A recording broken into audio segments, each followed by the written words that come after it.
साथीहरु नमस्कार, स्वागत छ यहाँलाई 99% लोकसेवा युट्युब च्यानलमा।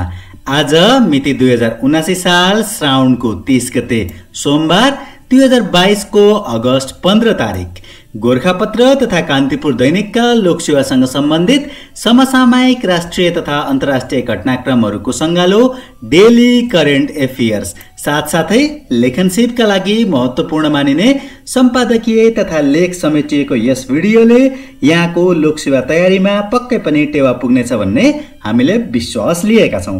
यदि तपाई हरेक दिनको करेन्ट एफेयर्स डेली अपडेट हुन चाहनुहुन्छ भने हाम्रो च्यानलको प्लेलिस्ट गोरखापुरमा वा माथिको आई बटन वा तलको डिस्क्रिप्सन बक्समा गएर पनि हेर्न सक्नुहुनेछ, जहाँ हरेक दिनको गोरखापत्र तथा कान्तिपुर दैनिकका महत्त्वपूर्ण मानिने सम्पादकीय तथा लेख सँगसँगै हरेक दिनका समाचारहरूको समीक्षा गर्ने नै गरेका छौं। आज खास गरी हामी 5वटा समाचार र एउटा लेख लिएर जुटेका छौं।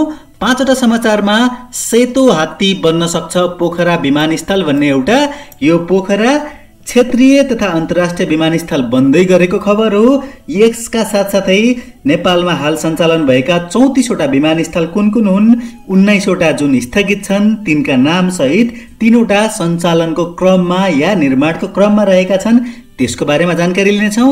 त्यस्तै गएर उठेन काठमाडौँको फोहोर भन्ने यो काठमाडौँको फोहोर व्यवस्थापनको विषयको समाचार हो। यहाँ सँगसँगै फोहोर व्यवस्थापनको इतिहास हेर्नेछौं। सन् 1970 देखि बागमती किनारा, गोकर्ण ल्यान्डफिल साइट हुँदै टेकु पुलको कथा, त्यस्तै गरी सिस्डोल हुँदै बन्चरे डाँडासम्म आएको सम्पूर्ण इतिहास यसमा हेर्नेछौं। त्यस्तै नागरिकता विधेयक दोस्रो पटक फिर्ता भनेर पहिलो पटक राजा वीरेन्द्रद्वारा 2057 सालमा फिर्ता भएको र दोस्रो पटक अहिले राष्ट्रपति विद्यादेवी भण्डारीबाट फिर्ता भएको खबर छ। त्यस्तै चौथो खबरमा हामी हेर्नेछौं बाबुरामको घर फिर्ता भनेर बाबुराम भट्टराईले लामो समय विभिन्न पार्टीहरूमा काम गर्दै गर्दै पुनः नेकपा माओवादीमा फर्किन थालेको अन्तिम तयारीका कुराहरू, त्यस्तै रुस्दीको स्वास्थ्य सुधारोन्मुख भन्ने खबरमा हामीले सलमान रुस्दीको जुन अस्ति अगस्त 12 गते भएको घटना हामीले हिजोको न्युजमा पनि हिजोको भिडियोमा पनि हेरिसकेका छौं। तिनको स्वास्थ्य सुधारोन्मुखको कुरा गर्नेछौं भने आजको लेखमा रहेको छ जुनार बाबु बस्नेतले लेख्नु भएको मलमा छलको दुष्प्रभाव भनेर पहिलो प्रसंग छ सेतो हात्ती बन्न सक्छ पोखरा विमानस्थल भनेर। नागरिक उड्डयन प्राधिकरण क्यानको निर्णयलाई आधार मान्ने हो भने आगामी पुस 17बाट पोखरा अन्तर्राष्ट्रिय विमानस्थल सञ्चालनमा आउनेछ। पुस 17 भनेको सन् 2023 को जनवरी 1 हुन्छ, त्यो पनि ख्याल गरौं। निश्चित बिजनेस प्लान बिना नै आएको सरकारी घोषणाले पोखरामा भने उल्लास भन्दा बढी संशय पैदा गरेको छ। सन् 2017 को जुलाई 11 मा निर्माण सुरु भएको राष्ट्रिय गौरवको आयोजना सन् 2021 को जुलाई 10 मा सकिनुपर्ने हो। कोरोना महामारीका कारण 1 वर्ष म्याद थपियो, तैपनि काम नसकिएपछि आगामी डिसेम्बरसम्म म्याद लम्बाइएको छ। हाल 98% काम सकिएको भनिएको विमानस्थल पुस 17 गते अर्थात् 2023 को जनवरी 1 बाट सञ्चालनमा आउने भनिए तापनि तोकिएको मितिमै अन्तर्राष्ट्रिय उडान हुनेमा पोखराकै सरकारवाला विश्वस्त छैनन्। विश्वस्त हुन नसकेको पहिलो कारणमा पर्दछ पोखराको ल्यान्डफिल साइट व्यवस्थापन र त्यस्तै अर्को कारण हो रिट्ठेपानी डाँडा कटान। ठेकदार कम्पनी चाइनाको CAMC इन्जिनियरिङले विमानस्थल बनाइसक्दा नेपालको तर्फबाट हुनुपर्ने काममा ढिलाइ भएको छ। त्यसबाहेक सरकारले विमानस्थल सञ्चालनको खाका नै तयार गरेको छैन। न एयर रोडको टुङ्गो लागेको छ, न कुन कुन देशका कुन कुन कम्पनीले पोखरामा उडान भर्छन् भन्ने निश्चित नै भएको छ। भैरवाको अन्तर्राष्ट्रिय विमानस्थल खास गरी गौतम बुद्ध अन्तर्राष्ट्रिय विमानस्थल भन्दा पोखराको विमानस्थल सानो पनि हो। गौतम बुद्धको रनवेको लम्बाइ 3000 मिटर छ, जबकि पोखराको 2500 मिटर मात्रै हो।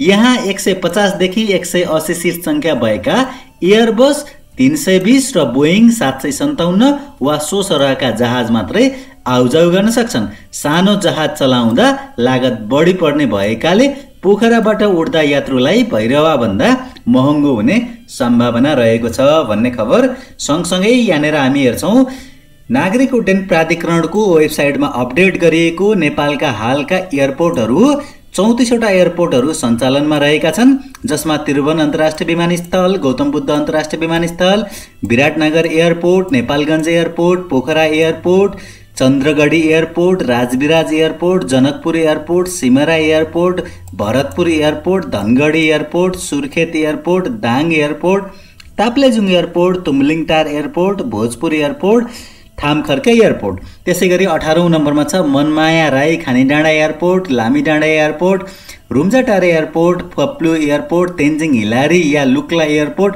Ramechhap airport, Jomsom airport, Jumla airport, Rara airport, Rukum Salle airport, Simikot airport, Sanphebagar airport, Dolpa airport, Bajhang airport, Baitadi airport, Bajura airport र 34औं नम्बरमा डोटी एयरपोर्ट रहेको छ।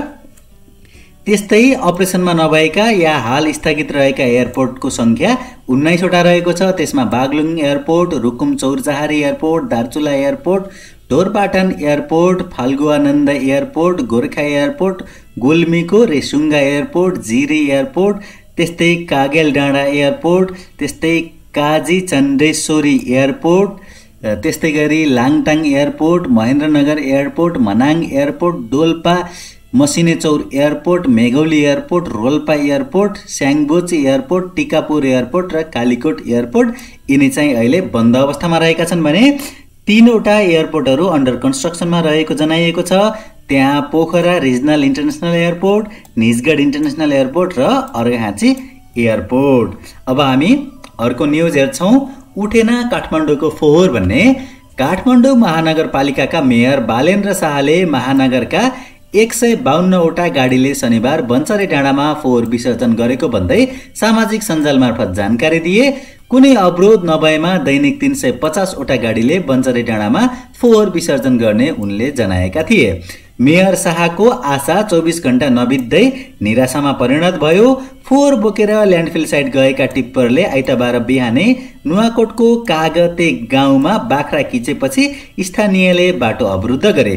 केही समयको वार्तालापपछि फोहोर विसर्जन भयो, तर 3 पिप्ले सडक खण्ड अन्तर्गत पर्ने तारकेश्वर नगरपालिका 3 मा 2 वटा टिप्परले बाटोमै फोहोर फालेपछि स्थानीयले गाडी रोकिदिए।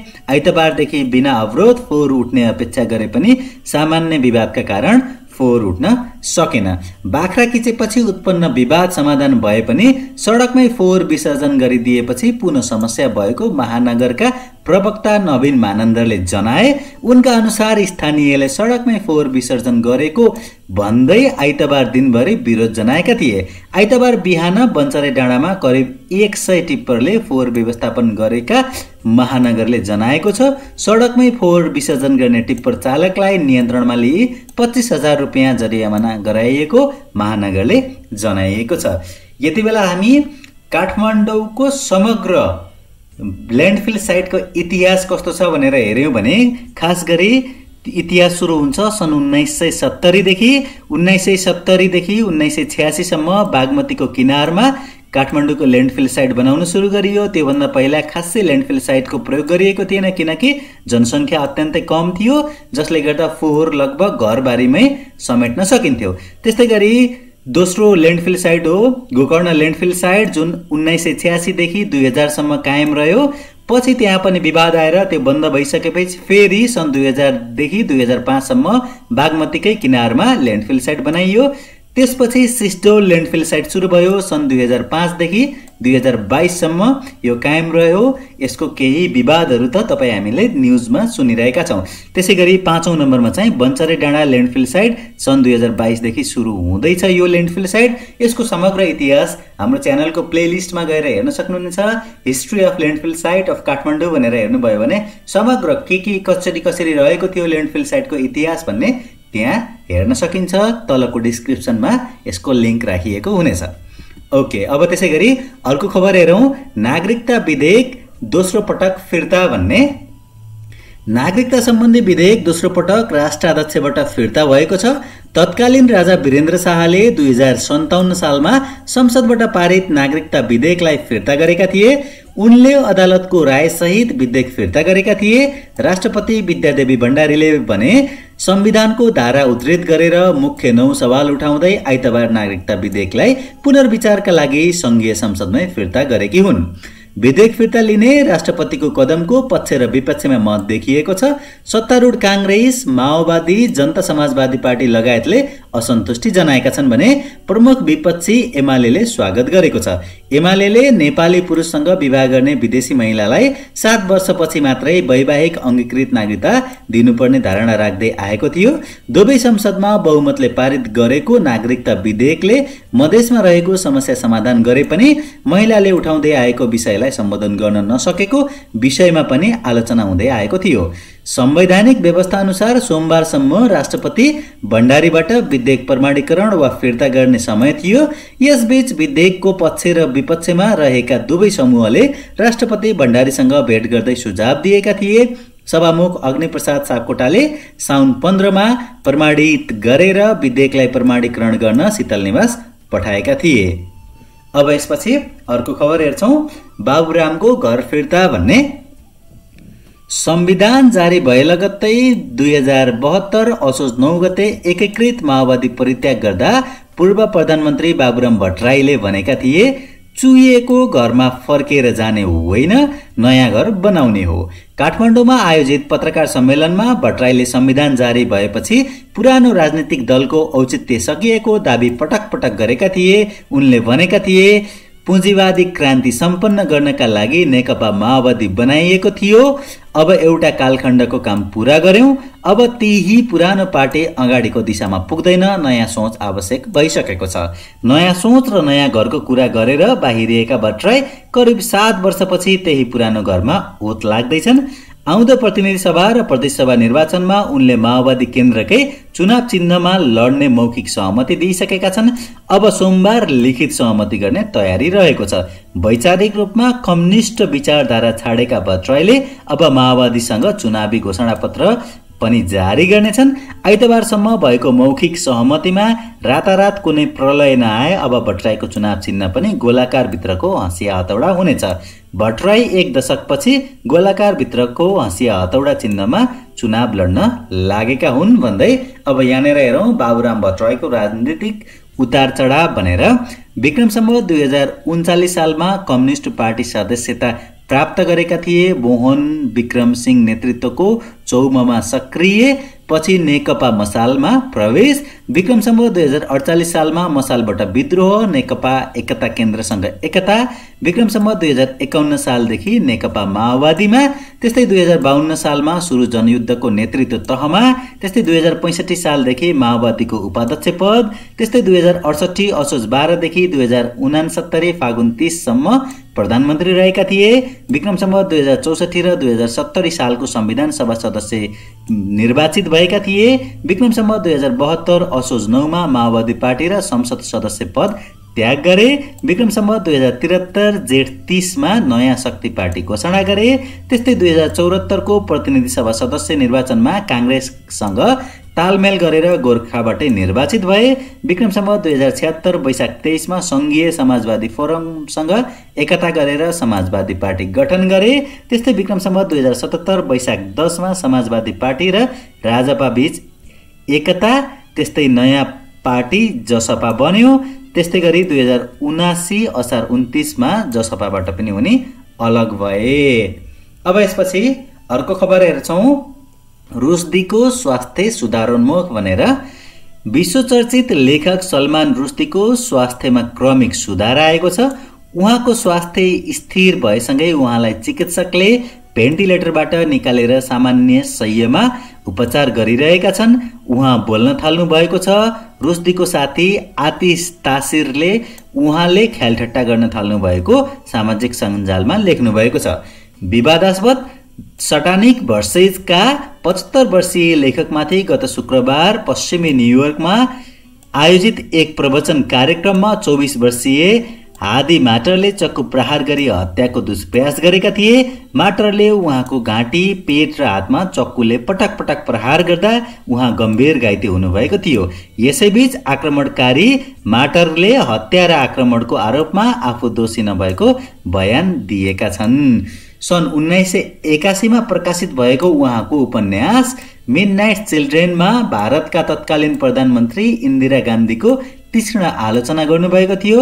उक्त कृति सार्वजनिक भएको वर्षपछि छापिएको सटानिक भर्सेसले उहाँलाई विश्वभर चर्चाको चुलीमा मात्र पुर्याएन, अपितु इरानका तत्कालीन सर्वोच्च नेता आयतोल्लाह रुहल्लाह खोमेनीले मृत्युदण्ड सुनाउनु भयो। सटानिक भर्सेसले इस्लाम धर्म र पैगम्बर मोहम्मदको निन्दा गरेको आरोप लगाइएको छ भन्ने यो खबर हामी हिजोको भिडियोमा पनि हेरिसकेका छौँ।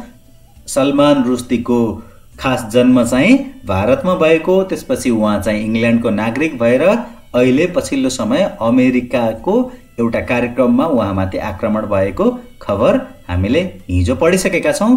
हिजोको भिडियोमा गएर थप डिटेल हेर्न सक्नुहुनेछ। अब यसै गरी आजको लेख रहेको छ जुनार बाबु बस्नेतले लेख्नु भएको मलमा छलको दुष्प्रभाव भन्ने। नेपालमा रासायनिक मल प्रयोग हुन थालेको लामो समय भएको छैन। अरूले रासायनिक मलको प्रयोग व्यापक बनाइसक्दा विक्रम सम्वत 1950 को दशकबाट भारतीय देखासिकीले नेपाली माटोमा रासायनिक मल प्रयोग आरम्भ भयो। अहिले पनि नेपाल दक्षिण एसियामा कम रासायनिक मल प्रयोग गर्ने मुलुकमा पर्दछ। बङ्गलादेश सबैभन्दा बढी मल प्रयोग गर्ने देश हो। बङ्गलादेशले प्रति हेक्टर 318 केजी रासायनिक मल प्रयोग गर्दछ। सानो भूगोल भएको देश भएकाले त्यहाँ 16 करोड हाराहारी आबादीलाई खाद्यान्न उत्पादनका लागि व्यापक मल प्रयोग गर्नु उसको बाध्यता हो। छिमेकी भारतले प्रति हेक्टर 175 केजी मल प्रयोग गर्दछ। दक्षिण एसियामा दोस्रो बढी रासायनिक मल प्रयोग गर्ने देश भारत हो। पाकिस्तानले प्रति हेक्टर 156 केजी प्रयोग गर्दछ। त्यस्तै श्रीलङ्काले प्रति हेक्टर 138 केजी प्रयोग गर्ने गर्दथ्यो। अर्ग्यानिक खेतीतिर जाने उसको उरनठ्याउलो योजनाले देश टाटै पल्टाउने धेरै मध्येका एउटा कारण बन्यो। रासायनिक मल प्रयोग गरेको खेती एकैपटक अर्ग्यानिक बन्न सक्दैन भन्ने बिर्सँदा दुर्घटनामा भयो श्रीलङ्का। नेपालमा भने गजबकै तथ्याङ्क भेटिन्छ। नेपालमा प्रति हेक्टर 87 केजी रासायनिक मल प्रयोग गरिरहेको पाइन्छ। तर रासायनिक मलको हाहाकारले भने ठूलो बजार लिन्छ। तराईमा रासायनिक मलको प्रयोग व्यापक छ। पहाडी र हिमाली जिल्लामा भने सहर र सदरमुकाम वरपरका किसानले रासायनिक मलको बढी प्रयोग गर्दछन्। गाउँघरमा अझै पनि पशुपालन कायमै रहेकाले रासायनिक मलको प्रयोग बढी छैन। युगौं युगदेखि नेपालमा जैविक मलको प्रयोग हुँदै आएको छ। रासायनिक मलको प्रयोग त विश्वभर नै हुन थालेको पनि 100 वर्ष जति हाराहारी भएको छ। दोस्रो विश्वयुद्धपछि बढ्दो जनसङ्ख्यालाई खाद्यान्न पुर्याउन रासायनिक मलको प्रयोग बढेको थियो। एसियामा कोरिया र जापानले व्यापक रूपमा रासायनिक मलको उत्पादन र प्रयोग गरे। तर आज जापान अर्ग्यानिक कृषिमा फर्किरहेको छ। दक्षिण कोरिया फर्कने प्रयास गर्दैछ। भारतले सन् 1970 को दशकमा व्यापक रासायनिक मलको प्रयोग गर्न थाल्यो। भोकमरी हुन थालेपछि तत्कालीन प्रधानमन्त्री इन्दिरा गान्धीले हरित क्रान्ति भन्दै आरम्भ गरेको व्यापक रासायनिक मलको प्रयोगले खाद्यान्न उत्पादन त बढ्यो, तर त्यसले व्यापक प्रतिकूल प्रभाव जनस्वास्थ्यमा पारेको पाइन्छ। भारतको सिक्किम अहिले पुरै अर्ग्यानिक छ। हिमाञ्चलले प्रयास गर्दै गरेको छ। नेपालको सबैभन्दा ठूलो समस्या भनेकै किसानले भनेको बेला रासायनिक मल पाउन नसक्नु हो। रासायनिक मलको कारखाना देशभित्र छैन, बाहिरबाट ल्याउनु पर्दछ। मलमा सरकारको व्यापक अनुदान छ र त्यसैले यो व्यापारमा निजी क्षेत्रले अहिले हात हालेको छैन। सरकारी स्वामित्वको कृषि सामग्री कम्पनी लिमिटेड र साल ट्रेडिङ कर्पोरेसन मार्फत मल ल्याइन्छ। ल्याउने कम्पनी त निजी क्षेत्रकै हुन्छन् र तिनले शक्तिको आडमा काम गर्ने हुँदा कहिल्यै समयमा मल ल्याउँदैनन्। नल्याउँदा कारबाही पनि हुँदैन।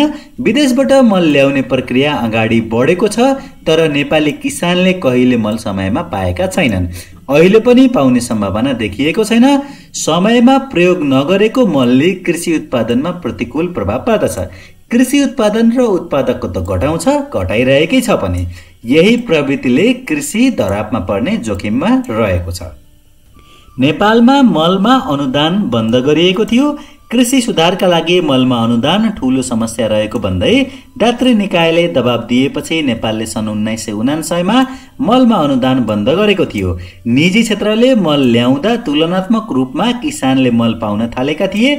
मल केही महँगो भए पनि किसानलाई भने केही सहज भएको थियो।